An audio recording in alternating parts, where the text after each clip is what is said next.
Guys, welcome back to my channel. और कैसे हैं आप लोग? तो उम्मीद करती हूँ आप सब लोग अच्छे होंगे और मैं भी बहुत अच्छी हूँ। ये व्लॉग मेरा मंडे का है। मैंने आप लोगों को बताया था कि मेरे कपड़े ढेर सारे रखे हुए हैं आयरन करने के लिए। तो मैंने सोचा कि चलो आज कोई काम नहीं है, आज थोड़ा सा फ्री हूँ, तो मैं वही कपड़े प्रेस करने के लिए बैठी हुई थी। ये समझ लीजिए कि मैं बैठी थी 3:30 बजे प्रेस करने। बैठी थी शाम को 5 साढ़े 5 बजे प्रेस करके उठी थी। बहुत ज़्यादा कपड़े थे और साड़ियाँ भी थी। साड़ियाँ भी मैंने पहन पहन कर रख दी थी, तो साड़ियाँ भी प्रेस नहीं की हुई थी।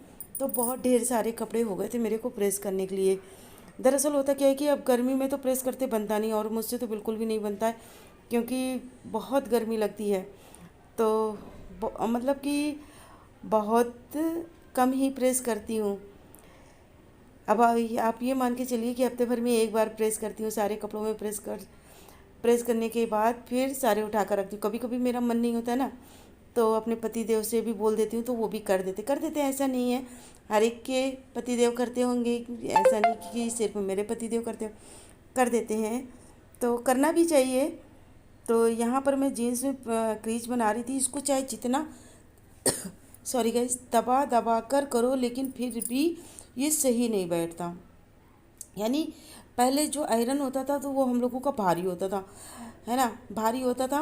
तो फिर उसे क्या आराम से अगर आप एक बार प्रेस मारो तो बहुत अच्छी सी क्रीज और बहुत अच्छे से प्रेस होते बनती थी।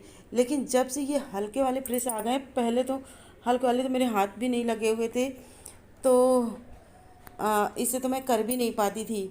अपना भारी वाला जो प्रेस रहता था उससे मैं बहुत अच्छे से करती थी, लेकिन इससे जो है मुझे लगता है कि कपड़ों में जैसे प्रेस होता ही नहीं है।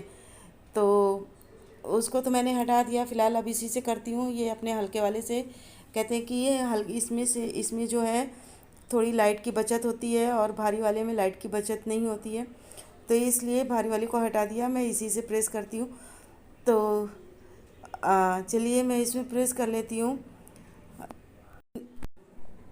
और मेरा तो ये मानना है कि हर एक व्यक्ति को हर काम करना चाहिए। काम करने में कोई बुराई नहीं होती, अपने घर का काम करने में तो बिल्कुल भी कोई भी बुराई नहीं होती। और एक बात बताओ, मेरे पतिदेव अगर 2 कपड़े प्रेस करते हैं तो बोलते हैं, क्या बोलते हैं आप लोगों को बताऊं? बोलते बोलते हैं कि अगर मैं कपड़े प्रेस करने बैठूंगा तो मेरे साथ तुम भी बैठो। और फिर उसके बाद मैं भी बैठती हूँ। वो अकेले नहीं करते हैं, मैं भी बैठकर कपड़ों को सीधा करती हूँ, फिर वो प्रेस करते हैं। तो और हमारे ये सारे कपड़े प्रेस हो गए और उनको लगाना है अलमारी में। और ये नेक्स्ट डे की है, हमारी हेलो मम्मी की पूजा गाइस, हो वेलकम चुकी गुड है। मॉर्निंग। और कैसे हैं आप लोग? तो उम्मीद करती हूँ आप सब लोग अच्छे होंगे। तो अभी सुबह के 10 बज रहे हैं। तो आज मेरे पति देव ऑफिस नहीं गए हुए हैं। वो हुआ यूँ कि कल मेरी मतलब 2 दिन से मेरा बाबू जो है गाड़ी लेकर अपनी कोचिंग जा रहा था, तो उसको पता भी नहीं चला और गाड़ी का हो गया पेट्रोल ख़त्म। पेट्रोल ख़त्म हो गया तो कल तो गाड़ी चली नहीं, पेट्रोल डलाया फिर गाड़ी चली नहीं, ये लगा कि गाड़ी ख़राब हो गई है। तो ये हो रहा था कि मॉर्निंग में बनवाना पड़ेगा। तो और बच्चे का आधार कार्ड भी बनवाना था। तो सो खैर कोई बात नहीं, गाड़ी तो मॉर्निंग में अपने आप सही भी हो गई। कल काफ़ी देर परेशान भी रहे हैं, खुद भी परेशान है, पड़ोस में भी एक लोग थे वो भी काफ़ी परेशान रहे हैं, लेकिन गाड़ी का कुछ भी नहीं हुआ। लेकिन आज मॉर्निंग में अपने आप ही वो सही हो गई है। और पतिदेव और बाबू को लेकर गए हैं कहाँ गए हाँ, आधार कार्ड बनवाने के लिए। तो अभी मुझे बनाना है खाना। मैंने आज कुछ भी नहीं बनाया है, केवल मॉर्निंग में चाय पी है और जीरा बिस्किट खाए हुए हैं। तो चलिए मैं खाना बना लेती हूँ। और ये जो है आज मैं बनाऊँगी ये लौकी की सब्जी। ये लो देखिए, लौकी काट कर रखी हुई है ये। तो ये लौकी काट के रखी है और चने की दाल जो है इसकी सब्जी बनाऊंगी। तो चलिए बना लेती हूँ, वरना आ जाएंगे तो कहेंगे लो अभी तक घर में बैठी थी, कुछ काम भी नहीं हुआ। तो चलिए मैं खाना बना लेती हूँ, फिर मिलती हूँ आप लोगों से थोड़ी देर में। और पता है, बोलते हैं कि जिस दिन मैं छुट्टी करता हूँ या छुट्टी पर रहता हूँ तो उस दिन तो मुझे खाना भी नहीं मिलता, इस तरह से बोलते हैं। और इधर देखिए, ये मेरी चने की दाल और लौकी की सब्ज़ी रेडी हो चुकी है। मैंने इसको सिंपली तरीके से बनाया है। इसमें कोई भी मसाला नहीं डाला, केवल जीरा हींग मिर्चे से छौंका मारा है। और टमाटर नहीं था, मैंने टमाटर नहीं डाला है। और हल्दी डाली है, मिर्चा डाला है और धनिया डाली है, बस। और कुछ भी नहीं, एकदम सूखी सूखी ऐसी सब्ज़ी मैंने बना कर रखी, क्योंकि मुझे पराठा या रोटी जो भी कुछ होगा वो बन जाएगा। चावल नहीं बनाऊंगी आज दाल चावल बनाने का मन नहीं है, क्योंकि चने की दाल तो मैंने ऑलरेडी इसमें ही डाल रखा है। तो आज की हमारी सब्ज़ी इस तरह से बनी हुई है। तो वैसे तो मैं अधिकतर लौकी की भुजिया बनाती हूँ, क्योंकि लौकी की भुजिया मुझे सूखी जो होती है वो बहुत अच्छी लगती है। तो या तो फिर लौकी का कोफ्ता वगैरह हो जाता है। तो इसी तरह की सब्ज़ी हम बनाते हैं। तो पतिदेव तो मेरे बहुत बहुत मन नाटक दिखाते हैं भाई, क्योंकि लौकी की सब्ज़ी खाने में और लक्ष्य जो है मेरे, वो जो है कद्दू की सब्ज़ी खाने में नाटक दिखाते। तो जिस दिन लौकी की सब्ज़ी या कद्दू की सब्ज़ी बनती है तो दोनों में से कोई ना कोई नाटक दिखाने के लिए तैयार हो जाता है। अगर कद्दू की सब्ज़ी बनाई तो पतिदेव तो थोड़ा थोड़ा बहुत खा भी लेते हैं। और तो प्लीज़ गाइज इग्नोर कीजिएगा, ये बाहर भेलपूरी बनाने वाले आए हैं तो ये उन्हीं की आवाज़ आ रही है। और कद्दू की सब्ज़ी बनाई तो लक्ष्य मेरे नाटक दिखाएंगे, तो वो तो उनका तो नाटक इतना पसड़ वाला होता है कि वो तो फिर मतलब वो छू ही नहीं सकते आपकी सब्ज़ी, बिल्कुल भी नहीं छू सकते हैं। फिर उनके लिए या तो दाल आप अलग से बनाओ या तो फिर स्पेशल अलग से कोई सब्ज़ी बनाओ। तो ये तो मुझे करना ही होता है। तो ऐसा करती हूँ मैं मुझे जब खाना होता है तो मैं थोड़ी सी कद्दू की सब्ज़ी अपने लिए केवल बना लेती हूँ, क्योंकि इन दोनों को कद्दू लौकी कुछ भी नहीं पसंद है। लौकी मेरे बाबू को बहुत पसंद है। आप लौकी की सूखी सब्ज़ी बना कर दे दो, रसेदार बना कर दे दो, किसी भी तरह से बना कर दे दो, वो खा लेंगे। लेकिन पति देव तो बिल्कुल ना, तो ना। तो फिर भी मैं खिलाती रहती हूँ, किसी ना किसी तरह से बनाकर खिलाती रहती हूँ।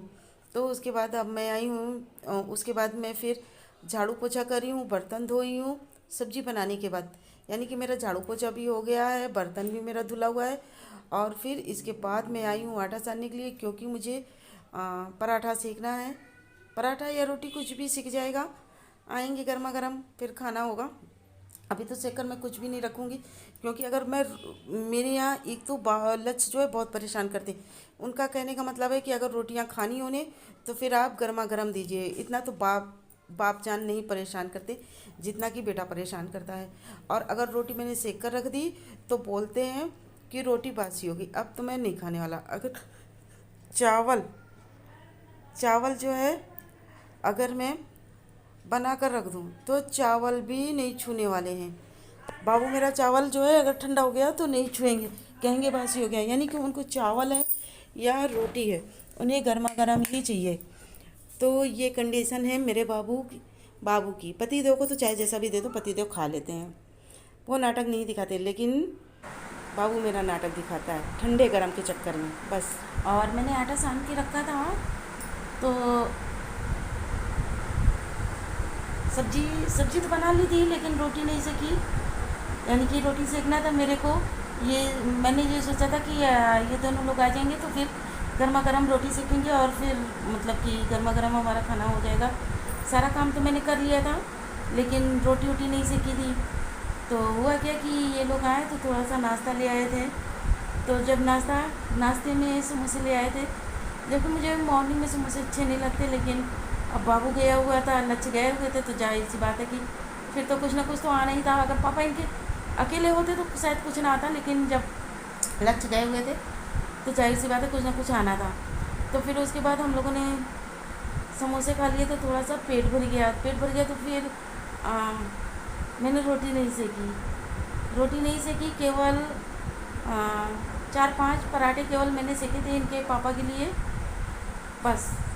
बाकी और कुछ भी नहीं। यानी 4 समोसे लेकर आए थे तो 1.5 मैंने खाए, 1.5 लक्ष्य ने खाए और 1 इनके पापा ने खा लिया। तो उनके लिए पराठा वगैरह ज़रूरी था तो फिर उनके लिए सेक दिया था और खा पी कर अब हम लोग लेटे हुए हैं।